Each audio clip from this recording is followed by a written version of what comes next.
It's time for the Buffalo Plus podcast. Allen again rolls on the move, lets it fly. Oh, Diggs!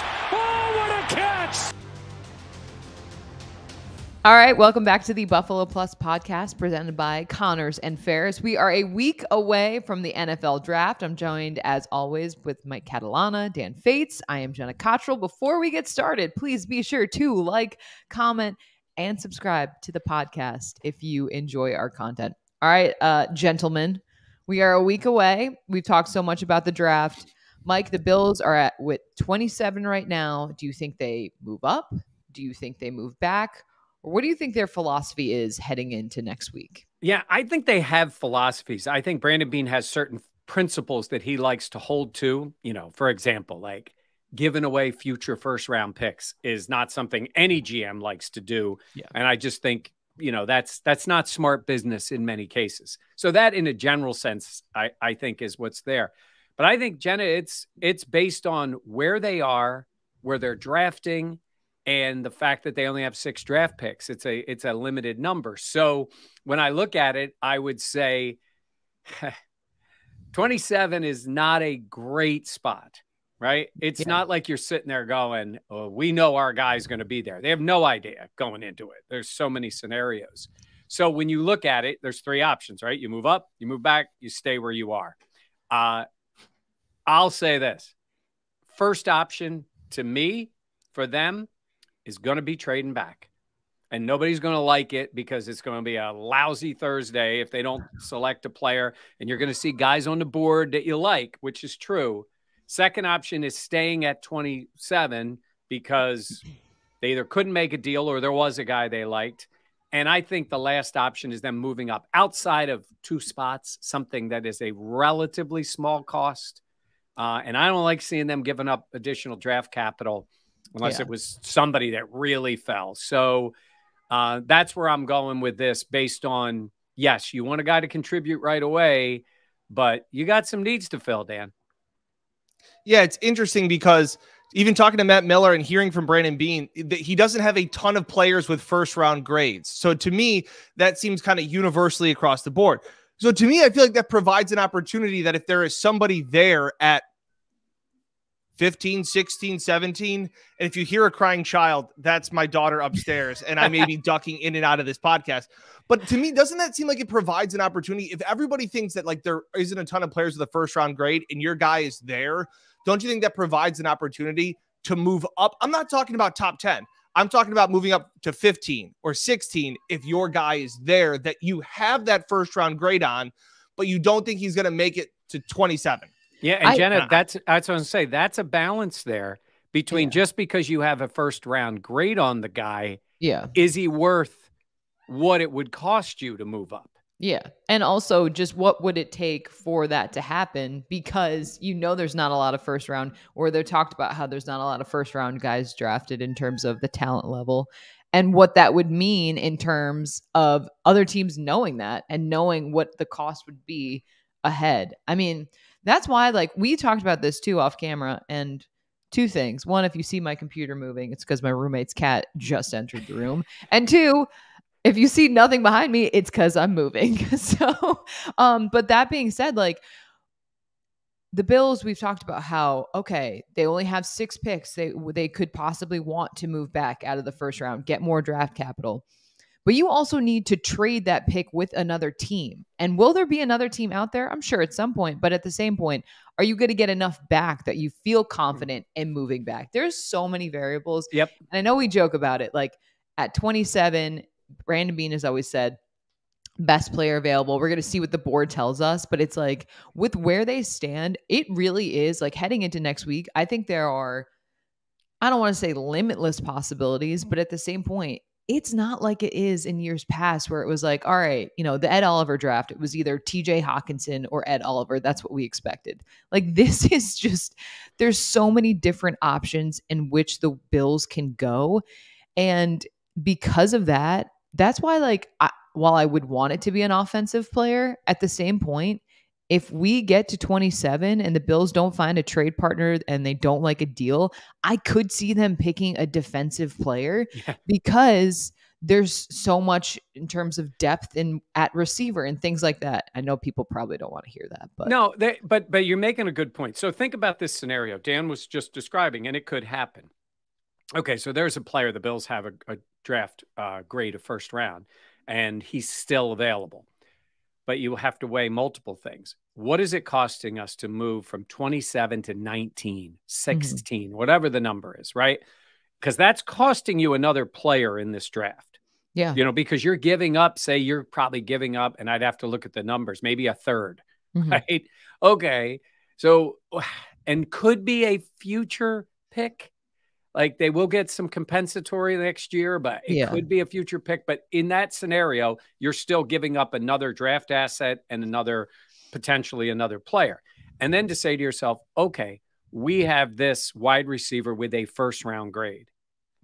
But just because you have another guy with a second round grade doesn't mean the disparity between the two is so great that you're going to give up another player for him. If that makes sense, right? He could be, yes. On our board, we'd love to have him. We don't love him that much. Yeah. To be moving up. And I think they are in that spot where they have multiple needs. I don't want to see them reach. I don't want to see them say, oh, we're at 27. The top 4 receivers we wanted are all gone.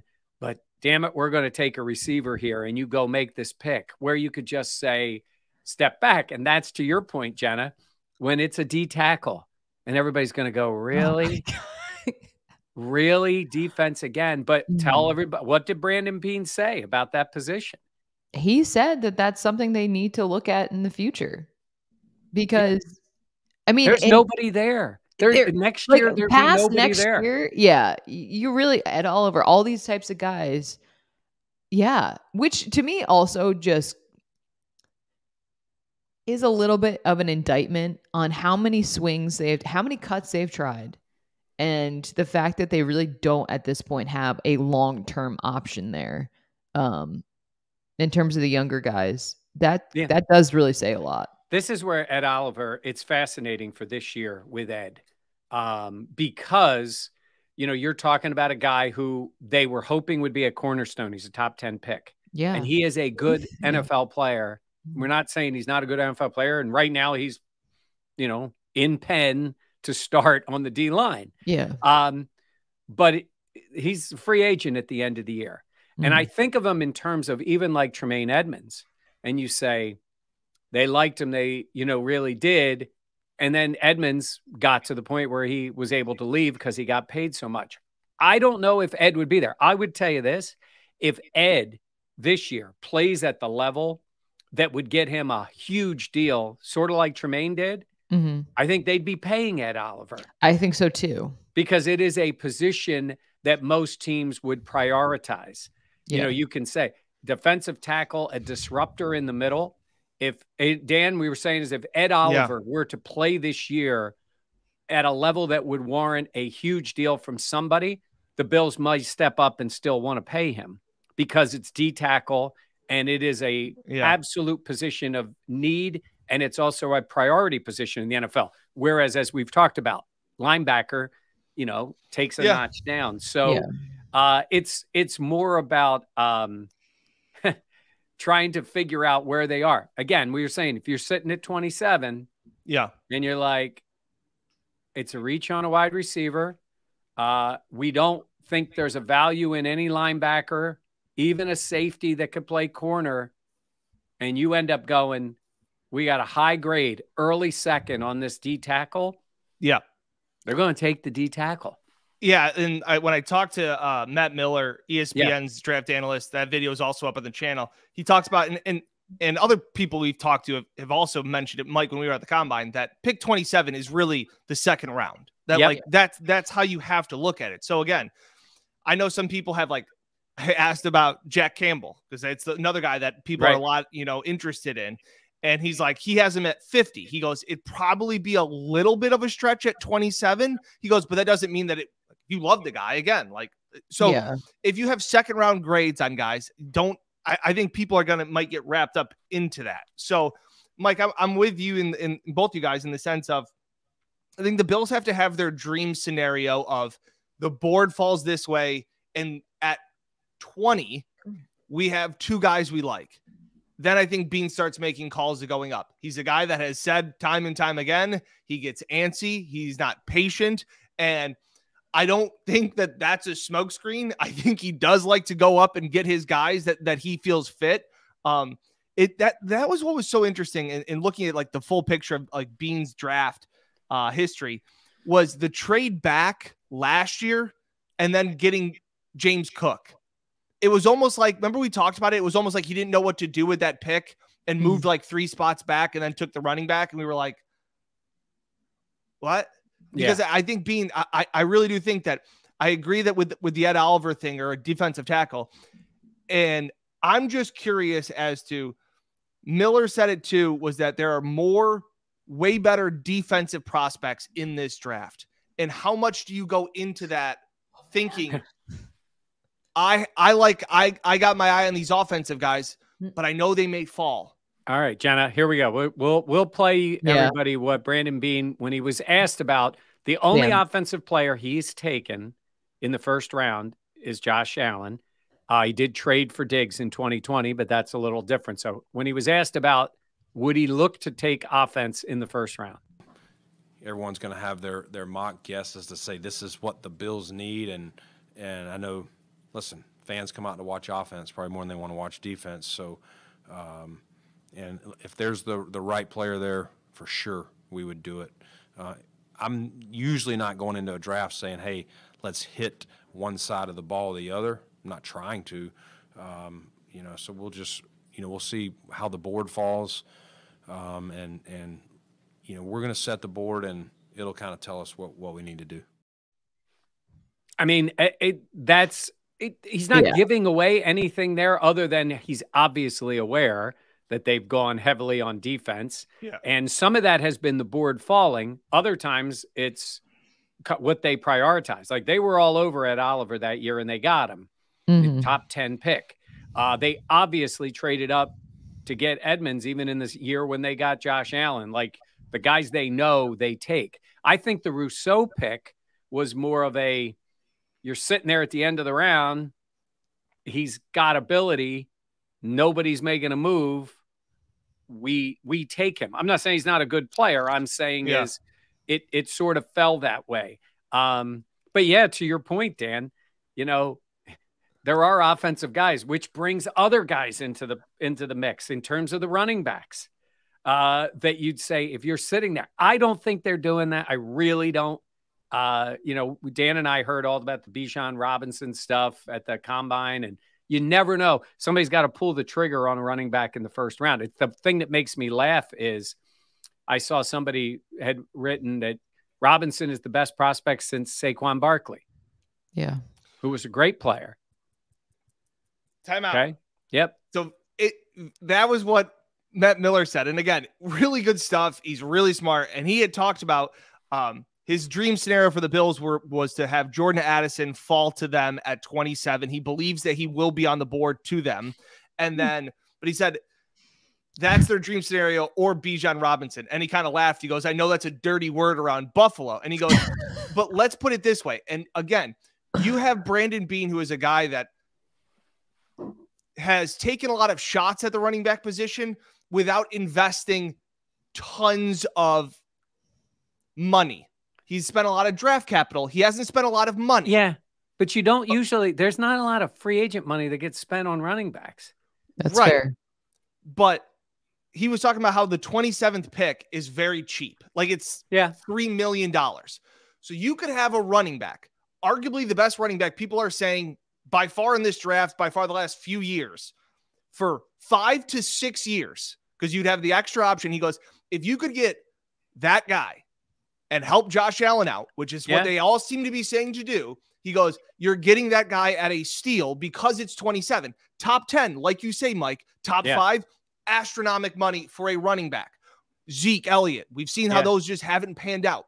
27 is a lot different than a top 10 pick for a running back. And he goes, it's very cost effective for a position that the Bills have been trying to figure out. So it was one of those things when he said it, and I was like, well, I know the salary cap isn't real, but I know Brandon Beane likes a deal when he sees one. And if you could have a running back on a rookie contract for 4 to 5 years, pretty good. Yeah. At 27. Pretty good. Yeah. I hear you. I do. I want it so bad just for chaos. I'm shocked by that. Yeah. Actually, no, you seem like you would love chaos. Well, I'm just more so in terms of you in the running back position. But that is an interesting thought in terms of the way roster manipulation. And look, we do say all the time that the cap's not real, but there is reality to it in terms of prioritizing your money. And when you put yourself in the position the New York Giants did by taking a very talented guy, but number 2 overall, you've already set yourself up to overpay him based on the position for the first 5 years of his deal, and then be stuck with him in this case, where his franchise tag is what, $10 million? Yeah, I think it is. So that's 3 years of Bijan Robinson, right? Maybe, right, or whatever the number ends up coming out. So yeah, that is really something. And to say, Jenna, I'll let you go, but I was going to say in terms of those first round grades, when Dan's saying it's basically the second round, I got the feeling for Bean in terms of talent-wise, the second round guys start at maybe 20. Yeah, I agree. Max. Yeah, max I agree. I 20. agree. Yeah. My thing, I could see them going Bijan Robinson. My only caveat to that is it's dependent on how many carries they think he needs. Like if he's a guy that needs a lot of carries to get going, I think that is like the one huge knock against him. And so, depending on which draft profiles you look at, some people will say like he's a guy that needs a lot. Other people, they don't view that to be the case. So that's something that the Bills, in terms of their scouting staff and what they see. But it seems like I've heard touches. It hasn't necessarily been carries as much as touches. So he's a guy that they're saying can catch 5 to 6 passes a game out of the backfield. Like, sign me up. Yeah.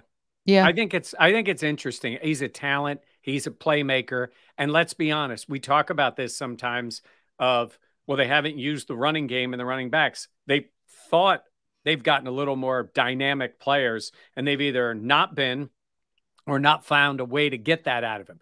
If you had him at the level people think he would play, the Bills would use the running back more.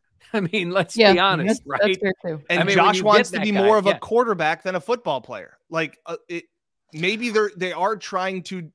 I hear that. I hear that, but I'm waiting to see that.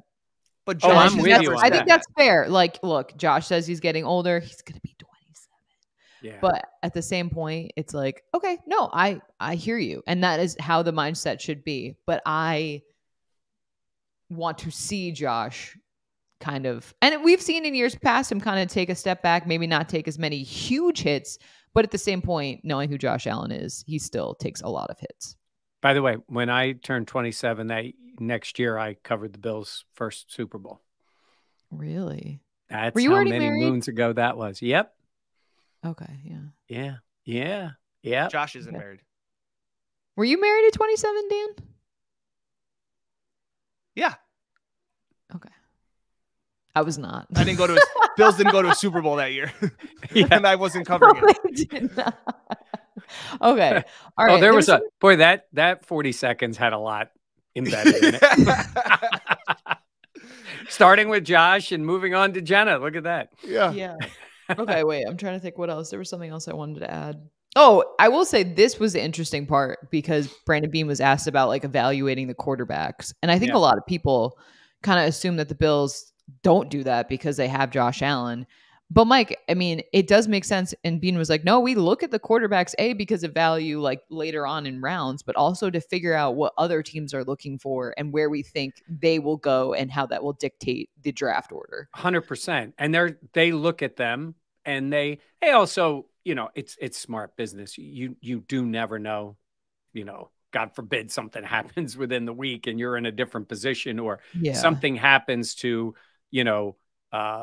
another player and you're sitting there. It's funny in light of the Jalen Hurts contract with the Eagles now signing this deal, when they were in that spot, they drafted him early in the second round and their thought was our starter gets banged up in Wentz. we need to be ready for this. I really don't believe they drafted that guy. They would be lying to say they thought he was going to be a franchise quarterback. But to Dan's point about even the late first round, you're getting a quarterback in that position cheaper than backup veteran quarterbacks. Mm-hmm. And then you say, if that's who he is, that's who he is. Bills have done it. They did. That was pick. relatively early. This is second round, which was early. And then the way it worked out was crazy. But in terms of knowing these guys, and then, you know, Matt Barkley was one of those guys back in the day that was thought of to be a first round pick, high first round pick, came back the next year, and he ended up going in like the fourth round, which was very different. But there are guys out there, I'm sure they've looked at the quarterback. Now, look, CJ Stroud, you know, is not falling to the Bills, but it's certainly worth knowing what everybody's thinking, and, you know, depending on where those guys end up. Yeah, guys, I was thinking of how we've looked at this the last 2 years and how different we're approaching these drafts, as we've talked about. But going off the quarterbacks, like, is there a position that you're like, they absolutely cannot draft? It would make no sense, because I have 3. Oh, besides that, I think any position they can draft. I think they can draft a quarterback in the 3rd, 4th round, like you said, Mike. Cheap deal, all those things. Are there any positions that you think that they wouldn't take at all in the draft? Correct. If they took this position, you'd be like, that was a wasted pick. There's no point. Kicker. Well, I'll say this one. I got one. Oh, what'd you say? I said kicker. Kicker and certainly punter. And long snapper. Long snapper, yes. Okay. So those are the 3. Yes. You can't draft them. Yeah, I think they. You guys were on the edge of your seat, like 3 picks. Well, I was like, I mean, corner. Yeah. I wouldn't expect them to invest early they on. Could go but, corner. You know. They could And by the way- absolutely go corner. Hey, No, by the but way, I'm saying, like, in my head, I'm trying to rationalize. Like, Yeah. they could still do it in the draft. 100%. By the way, with all due respect to your buddy Reed Ferguson, you better not be drafting a long snapper anywhere. I don't care what teams say. Correct. Secondly, the Bills. That's what I'm saying. The Bills put their foot in to draft, or I would say foot in, you know, kicker. For a kicker, worked out great. For a punter, not so much. So, yes, I would say special teams is off-limit drafting. Yes. Specialists.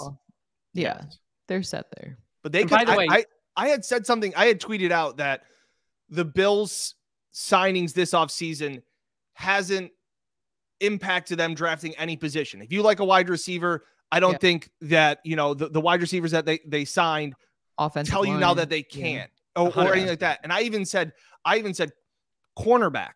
And somebody's like, they're not drafting a cornerback. They still really don't have. Dane Jackson is again on another 1 year. It was pretty much the matching his restricted free agency. They could need a 3rd corner next year or things of that. And if you could find one in the 2nd round, they would absolutely do it. And also safety. No, in terms of corner, let's see how Trey White is this year. Yeah. You just got to keep an eye on that going forward. Hopefully Trey is Trey and he's back, and that would be great. But if not, the world starts changing. No. I'm with you, Dan, on all those positions. By the way, one other quick thing, Jenna, I want to know if you picked up on this. We were there for Bean's news conference. We talk about running backs, right? So they have James Cook, and they went out and got Harris from the Patriots. And now they're the talk of, could they get, Robinson, and then the other from Alabama. The Alabama guy, yeah. Yeah, I know you're talking about. But did you hear him mention, without anybody really bringing him up, about getting Nyheim Hines up to speed on the offense still? Yeah. Well, because I mean, I know maybe that's just based on last year, but I mean, come on. Do you want to share the joke you had in our group text? Well, he took the number 0, and I said that was the number of plays they designed that worked with Nyheim Hines. And some of this is maybe it's on him, right? I wonder how that all went down still. Bills get him at the trade deadline. And then didn't play him. The usage, just question. But him to even mention that, unless that was just like based on last year, and we're going to Yeah. get him more acclimated. Well, clearly, yeah. But I No, mean, it's we had the whole off seison. Like, Yeah. He It's just what you clearly- say about Nyheim Hines. It's like, it's the company line. Like whenever anybody brings up Nyheim Hines, you just have to say, No. just got to get him up to speed. We're getting him up to speed. yeah, I'm like, I mean, I think Bean obviously saw a role for him on the offense on the team, but maybe McDermott didn't. I don't know. or yeah, One last thing. Yeah. I've owned up to my mistakes in the past and my hot takes that have swung and missed. I just want to go a little farther. Mike, I know you're a little concerned about Trey White, and that's very fair and justified. So it's not an oil change for an ACL. And I know that even more because Ronald Acuna Jr. for the Braves, that my favorite baseball team, he tore his ACL in the middle of the 2021 season, came back for the start of last year, and was pretty horrendous and said he had knee pain and played through it and didn't look good at all. And there were times he just rested but they were like, his knee is sound, but he couldn't steal any bases, anything like that. This year, he looks 1000% healthy, is flying around defensively, playing like he was before tearing his ACL. And it was like, oh boy, did I swing and miss on an oil change for ACL surgery for an NFL cornerback. So I'm stupid. You're smart. I was wrong. You were right. So I think that this is the right timeline for Trey to be. And again, age is separate, but I think his knee will feel and the timeline that we're seeing. Adrian Peterson wrecked my brain and ruined ACL recoveries for everybody because of the way he came back. So I think they do talk about how it's really a 2-year process. And I laughed at that. And I said, that's not true. Adrian Peterson, all of these things. I think Trey White is really going to be healthier than before, than any time last season. Full training camp. Very excited. I was 1000% wrong again on the oil change because of watching my baseball team. Jenna, that would be massive for this team. Absolutely. But I mean, that's why we laughed so hard when you said that, Dan. Yeah, because okay, so I agree. Like, physically sound is one category. And I hear that. I hear the doctor saying that. But the mental component is a huge part of it as well. Like, you have to trust your knee. You have to believe, like, all that lateral quick step, all that stuff. Like, I know people don't maybe are saying like, well, I mean, if your knee is physically sound, then it should be good to go. Yeah, all those things. But I do think you have to believe that. You have to trust that. You have to play not afraid. You have to do all those things that. And by the way, real quick on that, you draft, yes, for somewhat for the year you're coming into, but you draft for your overall roster. And when they say best player available, that being said, I love the possibilities of their secondary this year. Mm-hmm. Oh my gosh. I mean, with those two back at safety, if Trey is back to being Trey, what Benford showed last year, the growth Elam had, the way they coach up guys, Taron Johnson. What he can add. Now, you also have a guy coming off ACL. You have two safeties in their 30s. Taron's been a really good player. Got a lot of miles on him for a young guy. He's played a ton of snaps. So there's always looking to the future. But they invested last year in Benford and Elam. I mean, Benford, that's the kind of moves you make. It's funny. We always look at value. And everybody, one of these picks is going to be based on value. But if you drafted Matt Milano in the late first round, it would look like a great pick. Yep. Right? It's certainly in the second round. It'd be a great pick. When he's on your roster and on your roster, it's about money. It's about using everything right. But the truth is, if the guy can play, he can play. And to get a guy like Benford in what? 6th round, right? 6th. Dane was 7th. Why did I think Benford was 6th? I should know. Yeah, maybe I'll look it up. Late round. But anyway, I'm saying is going into this year. But that being said, you do have two safeties in their 30s. You have Rapp on a 1-year deal. So if there's a safety out there, 6th round, if there's a safety out there like the kid from Penn State, like if there's a guy who falls Brown, I don't think he'd go that low, but like you better believe they need to be thinking about those things where we're always thinking about who's plugging in. Because Jenna, like we asked about there, guess what? Khalil Shakir's coming into year number 2. And if you picked him up in the 4th round of this year's draft, everybody would be excited about what he can do. Yeah. Well, he showed some flashes. and now you're hoping he transforms into that next year. So, and I just wanted to. I know we're circle of trust here, so and I know the viewers will. You know what? Will appreciate this. That and is very big of you, Jim Calhoun. I messed up. I don't know what else I can say. And if you want me to say up, I up. Write it.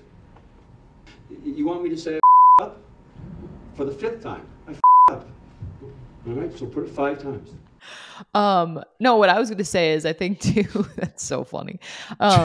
Just in terms, like last year, it was kind of like, oh, which way are they going to go? The roster's so great. And now it's like they could realistically pick any position. And you're like, because it needs it. Because it needs it. That's what I'm saying. Because last year they didn't need it, or we didn't think they needed it. Yeah. Oh, and we've talked all of this. And let me tell you something. You may not be excited and we might not have great highlights to show. But if you came out with 1 or 2 offensive linemen in this draft that could actually play, I'm all in, because I would like one think from it's a weak link on the team. Yeah, I'd like one from a real conference. Yeah, what's Osiris Torrance? Is a guy's been mocked for them a lot. He's a big kid who transferred in to the SEC, didn't give up a sack. I think no sacks, only 8 hurries. Big. He's built to be an interior lineman. Matt Miller said he's an ass kicker. They need that toughness. Yeah. That's very. You really liked talking to Matt Miller. He was phenomenal. Yeah. So he was, like Dan said, you can listen to that on the channel here. He's a Kansas City native, so don't hold that against him. But he was really good. Yeah, Torrance is said to add a nastiness. Yeah. Which they need that. They need a level of that. Yeah. They need a level of that. The offensive line is an issue. So, and Wednesday, the night before the draft, we're going to be live 7 to 8 o'clock here on the channel. We're going to go a full hour. We're going to be answering your questions. We're going to be doing all that. So we're excited about it. I hope you guys are too. We'll know a lot more. There could be some deals. A lot of times if they haven't happened by then, maybe they don't happen until draft night itself. But, that top of the draft is going to be fascinating. Just with all the quarterbacks going, it pushes other guys back. But I'm looking forward to next Wednesday. I agree. I feel like there's so many possibilities. Yeah. Where they stand, it's like you could make a case for everything. Yep. You really could. And we'll break it all down on Wednesday. Chaos. Bijan would be total chaos. Oh, it'd be awesome. It would be, but people would love him because he's a dynamic player. That's the thing. A weapon too. I guess that's my point, is that it's like, oh, running backs, things like that. Like, but I've always said, like, if you have a great running back, it does change your offense. Yeah. And from everything, it seems like Bijan is. It's not like Barkley was like, oh, is he worth it at 2? This is like, could he be there at 27? And if it is, do you run to the podium? So we'll see. All right. Thank you for joining us on Buffalo. Glad Paw Patrol hasn't stopped upstairs. That's the only. I've just been so. She's been a champ. She's better behaved than her dad is. I'm not worried. She could have joined us. Yeah. Oh no, she wanted to watch a show right next to me. I didn't think that was going to be well for the pod. No, why? Does she have headphones? Yeah, she doesn't wear them though. It's like, they were good. Okay, that's fair. She was a pro. She was a pro. 4th member of the team today. Yeah, seriously. All right, for Mike and Dan, I'm Jenna. Please be sure to like, comment, and subscribe. Comment who you want to see them draft, or you think they trade up, they trade back, they stay put, what your input is on that. And if you missed anything from this week, you guys were up at all the press conferences, DeMar Hamlin's turn, everything. Great stuff. Recap from Buffalo. My conversation with Matt Miller from ESPN. There's really good stuff on the channel this week. Pumping out 3 videos. We'll hope to have more out, obviously, a ton next week as well. Yeah, and we'll be in Buffalo next week for the draft and all that stuff to hear from Brandon Beane. So all that stuff. Thank you for listening or watching. Please be sure, again, like, comment, subscribe. We always got to say it because truly it does so much for our channel, and we're trying to grow this thing. Yep. Yeah. The Buffalo Plus. Also, you can shop that shirt. You can buy that exact same Dan Fate shirt on the BuffaloPlusStore.com. Oh yeah, I don't have anything. Literally, there's nothing behind me though. So. All right, for Mike and Dan, I'm Jenna. Thanks for watching. We'll catch you next week on Buffalo Plus.